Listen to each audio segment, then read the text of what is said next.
to Good Game, the show for gamers by gamers. I'm Hex. And I'm Bajo, and Hex, an eclectic mishmash of genres, styles and eras this week. Yeah, it is a bit of a blast from the past as we take a look at the re-release of the Neo Geo console.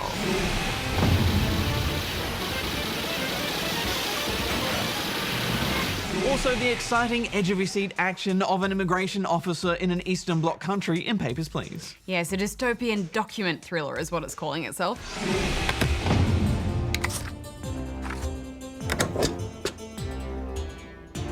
And just in case you need a little bit more weird in your week, we'll be checking out Final Fantasy XIV Online, A Realm Reborn. Plus more Tiny Power and Goose gears up for another Equip This. But before all that, can you guess the game for this week?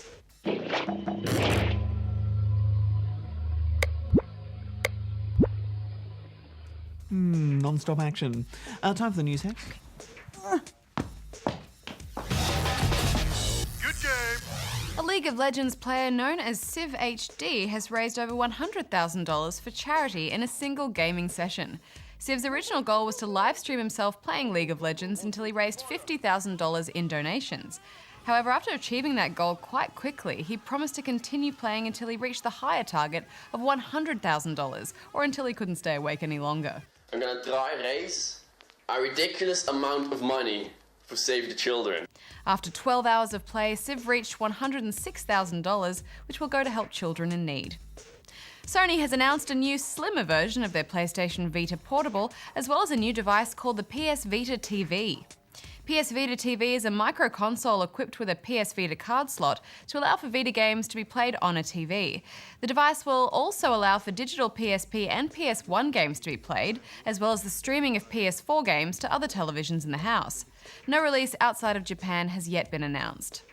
A Scottish newspaper, The Scotsman, has reported that Grand Theft Auto V is the most expensive video game ever made.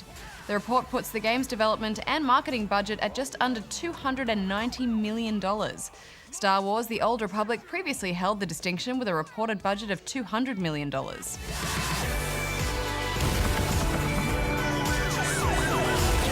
Suppose a group hug's out of the question.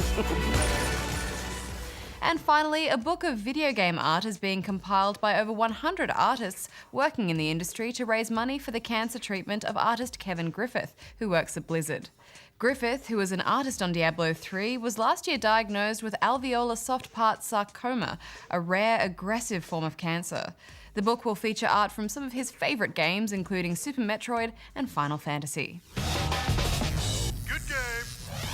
If you've been gaming for a couple of decades, you might remember the Neo Geo. It came out alongside the Mega Drive and SNES, and it had hardware that outclassed the both of them. But unfortunately, so did its price tag. Yes, and now 23 years after its original launch, the console is being re-released as the Neo Geo X.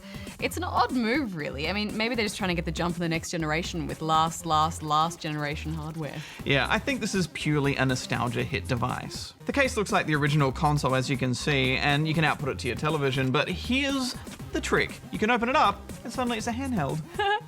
And it is a solid little device. The thumbsticks and buttons have a good arcade stick feel to them, and the grip pad on the back means it's comfortable to hold.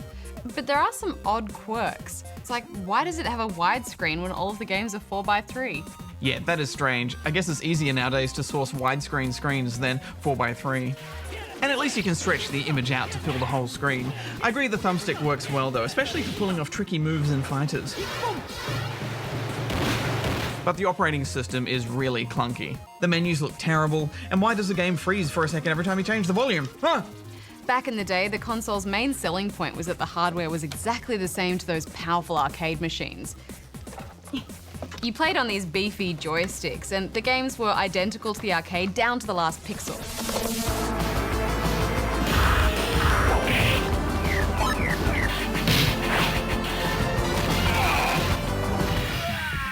All right, well, Badge, if we're going to test this out properly, we should go and have an arcade sesh. Okay, sounds good. Can you take them?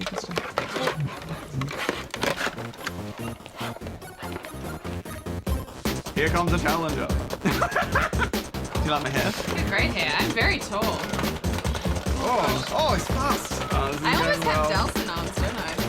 Yeah. We had like 3 hits. It's hard. Why am I sticking my tongue out? He's doing the taunt. Hang on, let's do a taunt battle. I see how this is.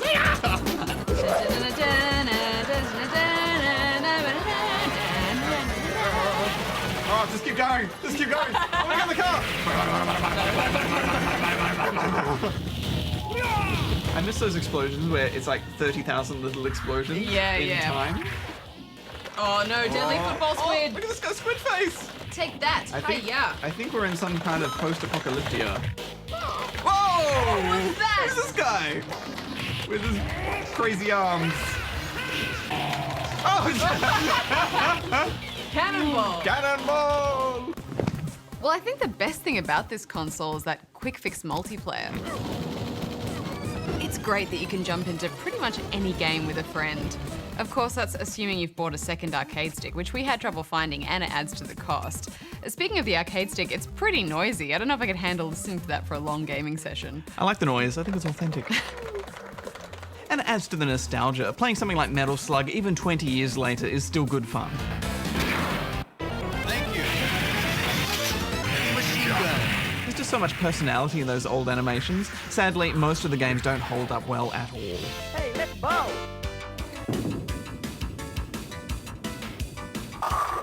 They're just from an era where games were designed to be brutally hard so that you pumped a lot of coins in. So as much as I love these old games, they are sadly hard to go back to. I thought the lineup was pretty limited, really. There were over 100 Neo Geo games, but only 20 are bundled in here. I mean, where are the Metal Slug sequels or the classics like Sengoku? It's a big ask to spend this much money on such a limited range. And then they want you to fork over even more money for extra games on cards. I mean, that feels pretty exploitative. Yeah, I agree. And I think if I was a kid and I saw this small portable handheld inside a bigger console, it would blow my mind. But the fact is, most of the games from the era now you can get in multiple platforms and for a lot less, so it's hard to recommend this. Next up, more Tiny Power. Scrub harder, Troy. If those brains don't come out of the carpet, we'll lose our bond. Okay, this isn't even my flat. He was in good shape, this guy. Yeah, nice lass. Why don't you just throw him out of the window? Oh, yeah. Well, we're almost finished. Check it out. He's got "Keep It Real" tattooed in the oldie English on both arms. What a tool. Do zombies go to heaven the first time they die, or the second? I'm an atheist. If he's up there looking down at us, he might not appreciate that we're feeding his corpse into an incinerator. Or that I'm wearing his shoes. All right, come on, guys. Let's just show a little bit more decorum, okay? For Norm? All right. I need more paper towels. Hey, Troy, keep it real, man.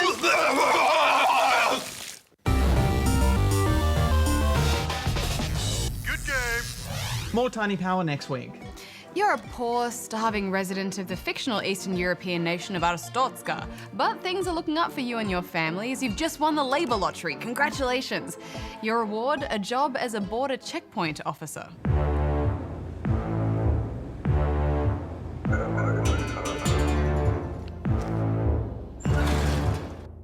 Papers, Please is an indie PC game, which at first glance may not look like much, but it's quite a unique experience, and it's generating a bit of buzz in the gaming community. Your duty is to check the documents of anyone attempting to enter Arstotzka, at the border town of Grestin. A job that is particularly tricky considering your nation has just ended an ongoing war with neighbouring country Kolechia. It starts off fairly simple. Just make sure their passports are in order, check the expiry dates, and a few other little details here and there. But you immediately feel the power and judgment that comes with allowing or denying entry to these people with your rubber stamp. And before long, you'll start to get pleas and acts of desperation from the various hopefuls that enter your booth.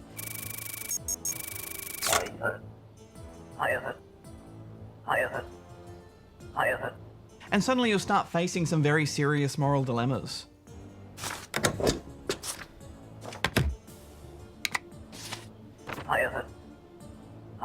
With each day that passes, security becomes tighter and you'll have more and more cross-checking and paperwork to check thoroughly before allowing someone through.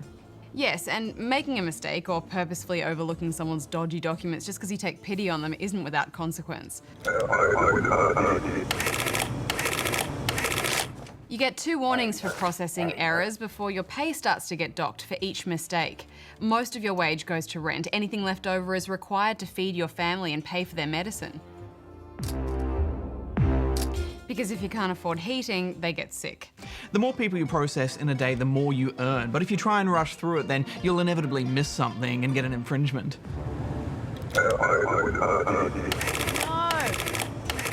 Yeah, it just gets harder and harder to stay on top of everything, doesn't it?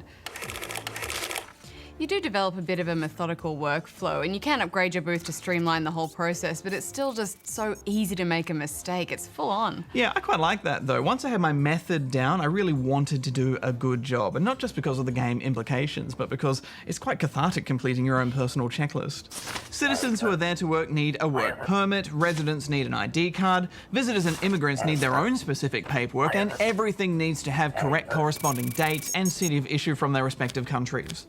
Yeah, and all the while, you know, your family is starving at home, just hoping you don't make another mistake. But if you do mess up, it's not the end of the world. You don't have to restart the whole game. Each day is saved, so you can just go back a couple of days and try again from there. True. Things get even more complicated, however, when frequent acts of terrorism from Kalechian extremists mean tighter security.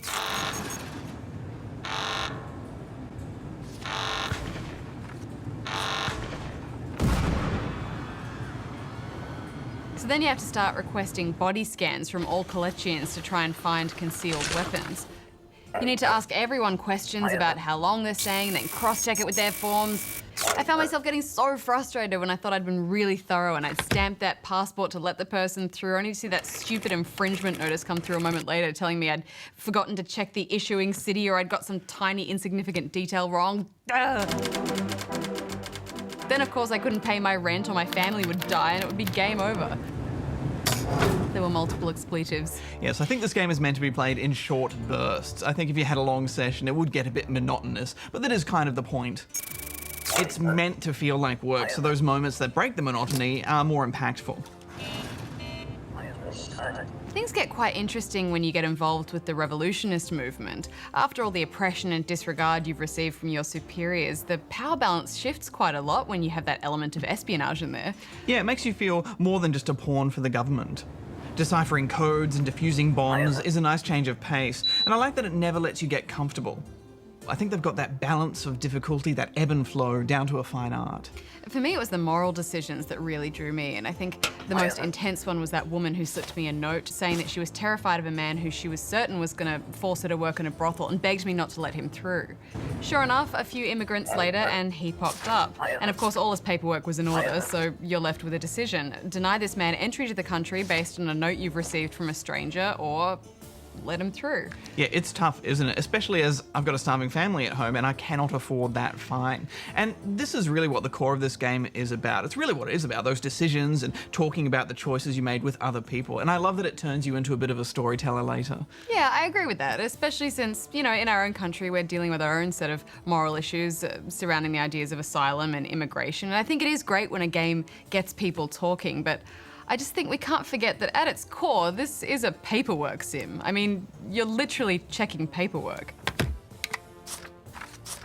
I think it's much more than that. I think the sim side of it is just the shell around all these interesting ideas and moral dilemmas, and I think it works. I just don't think it quite gets there. I mean, this is never something I would choose to do in my spare time, and while I think the issues that arise from the decisions you're forced to make are interesting, I just got so bored that I struggled to get from one day to the next. You know, I was really torn between wanting to find out more and just wanting it all to stop. I think it definitely will be divisive for that very reason. It's such a unique idea though, and it's so well designed, especially for its price. And it shows that a retro art style with simple but strong mechanics can work really well. Everything from the music to the harsh, bleak layout, and the often unforgiving nature of your final judgment. I'm giving this 8 out of 10 rubber chickens. I thought it was interesting, but in the end, just far too tedious for me. I think it needed a little bit more to it, so I'm giving it 6. Next up, in the world of wizards and mages, the stick can be mightier than the sword, as Goose gets equipped.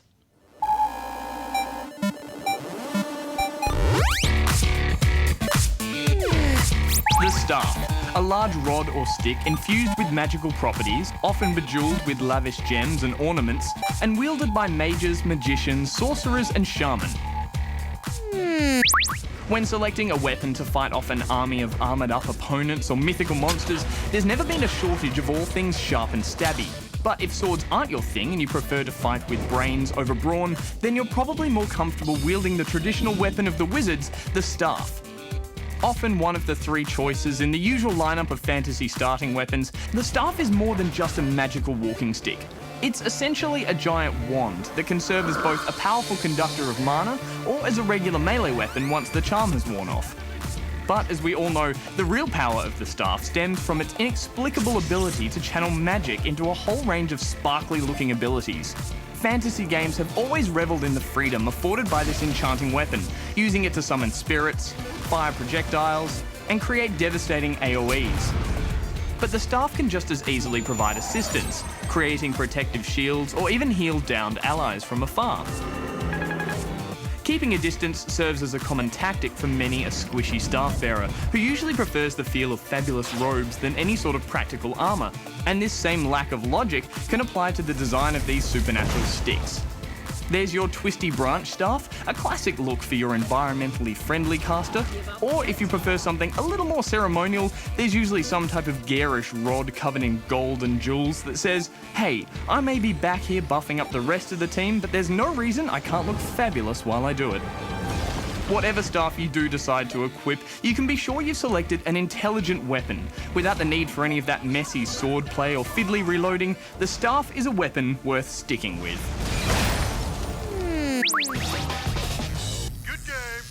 Thanks, Goose. Final Fantasy is as popular as it is weird, and Hex, I've never managed to reach that rabid stage of fandom with this series that I see true fans have, but there's no question that it's a pillar of the JRPG genre. Oh, it definitely is. But when Final Fantasy XIV Online came out in 2010, it was a surprising disappointment. In fact, it was a bit of a mess. And in a very unusual move, Square Enix took the criticism to heart, reshuffled their development team, and have massively overhauled the game to now bring us Final Fantasy XIV Online, a Realm Reborn.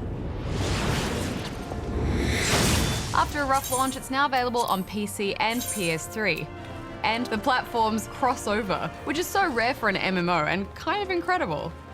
Like most Final Fantasy storylines, it doesn't link itself to any specific game that's come before.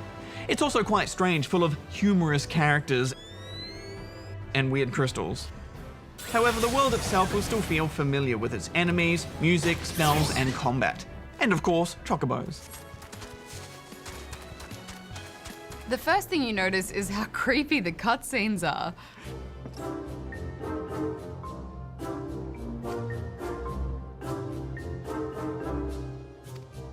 Yeah, without much voice acting, it's pretty creepy. We found it was much less awkward if you just do the voices yourself. I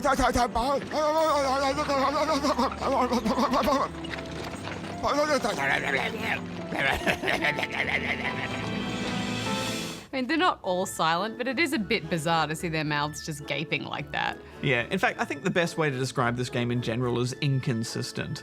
Some areas in the world feel a bit old and are full of little invisible walls and ledges, and I still remember some of those from my short time with the first iteration back in 2010. The map interface is still pretty horrid. And I felt like a lot of the enemies didn't really belong in the locations they were in. Yeah, I mean, we're so used to fantasy and sci-fi taking such a measured and consistent approach to the design of their worlds, but Final Fantasy really seems to revel in that absurdity, doesn't it? I mean, it's just mayhem. It's like the lead designer is too afraid to say no to their team, so they just throw everything into a blender, give it a quick blast, and then voila. But then on the flip side, some of the locations are absolutely stunning. And the character models are incredible, so beautiful. Unicorn. Yeah, the way they move and animate is just so fluid. Plus, with all that history of Final Fantasy behind the creature creations, they're the perfect mix of cute, funny, and terrifying. Yes, thanks Square Enix, I don't need to sleep anymore. It's fine. I wasn't too impressed with the starting races. I thought they were a bit samey, and naturally I went for the most hilarious option I could, but no matter how hard I tried, Hex, I could not make my little guy look ugly. I think he's adorable. In fact, he's fabulous. Yes, I went typical elf archer chick. I was gonna go that cat race, but I couldn't quite deal with the idea of having a tail. I also really like the Arcanist and how they command spells with their book, and with such style. Once again, fabulous. And the clothes, Hex. I've never cared so much about fashion in a game before. When I think back to Warcraft, there may be 2 or 3 bits of gear that I actually remember, but I remember everything here from my first 10 levels. It's just in such high detail and so beautiful. Including my very slick level 10 paddle sword. Level 10, you better believe that's a paddling.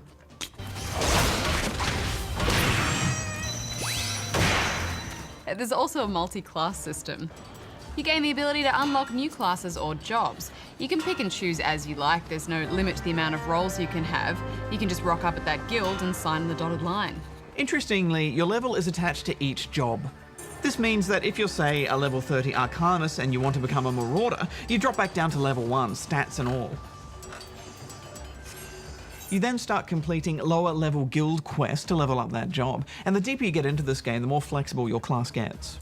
Yeah, and your class actually changes based on your main hand weapon.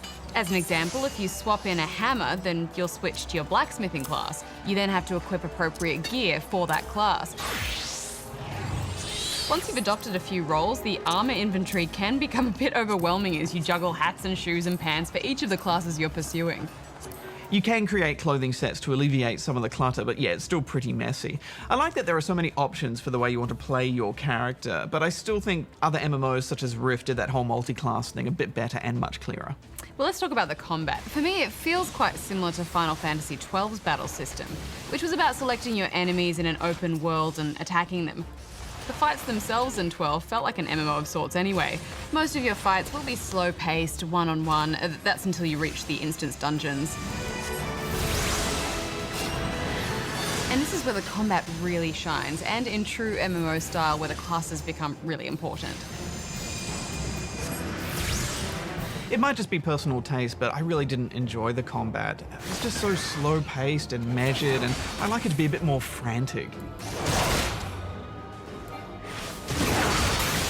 Yeah, I think you do warm to it, but it certainly won't be for everyone. If you're not a fan of Final Fantasy combat though, this might actually be accessible enough to lure you in. I liked how you can go into first person, and also how far you can zoom out, especially if you're a short little guy like me playing in high resolution. And I have to admit, riding a chocobo is really fun. Even though I couldn't afford to buy one, I just had to rent it. At first I found it a bit strange that so many quests required you to use emotes. It's a nice touch and different to your usual hand-in quests.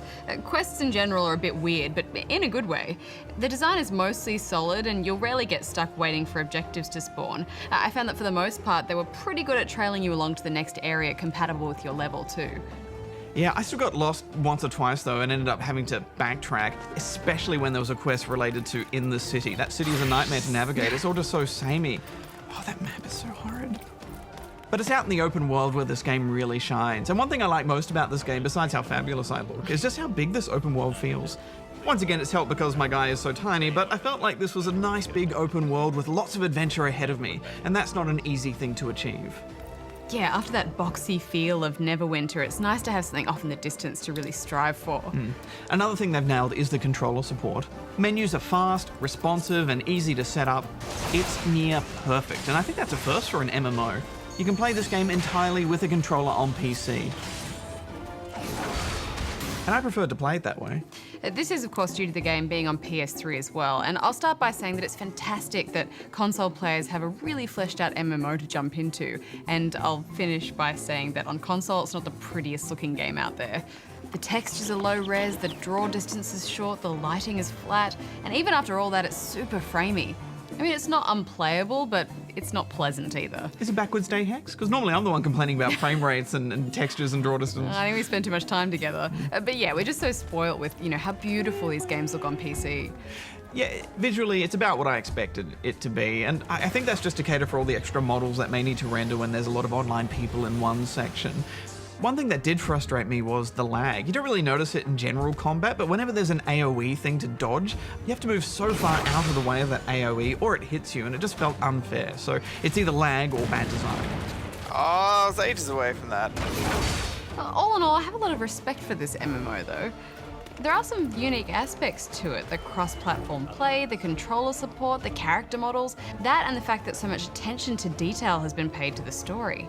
For me, I think the biggest downside is the fact that it uses a subscription model. You know, I'd play this for about a month or so, but having to pay a subscription, that'd be about it. Yeah, I've had enough time subscribing to an MMO that I love, let alone one that I just like quite a lot.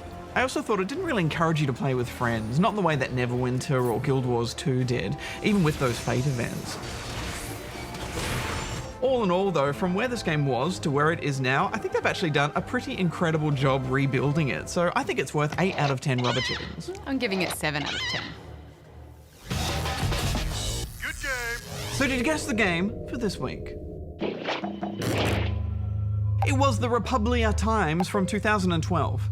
You played the editor-in-chief of a newspaper based in the glorious nation of Republia. You were tasked with using your influence to paint Republia in a positive light through articles that you put into print. And it's our guess the game for this week because it was created by Lucas Pope, the same dev behind Papers, Please. Lucas obviously enjoys his paperwork. Next week, will it live up to the hype? We finally get our hands on GTA 5. This is legit business. 401ks, tax returns, and all. We're gonna move quick, and we're gonna keep cool. My job, my score, get your own! And we have brown pants at the ready for scares in Outlast.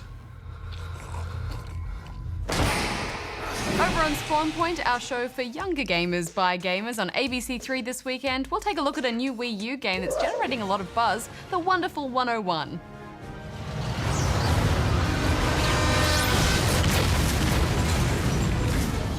So until next week, Bajo out. Hex out. Goose is back from Scotland. Yeah, I saw him wearing a kilt on a mountain. I think that was just his sweater or his jumper tied around his waist to look like a kilt. Okay. Yeah. He would never wear a kilt, he's too hipster. Or is he not hipster enough? These are the problems of our times.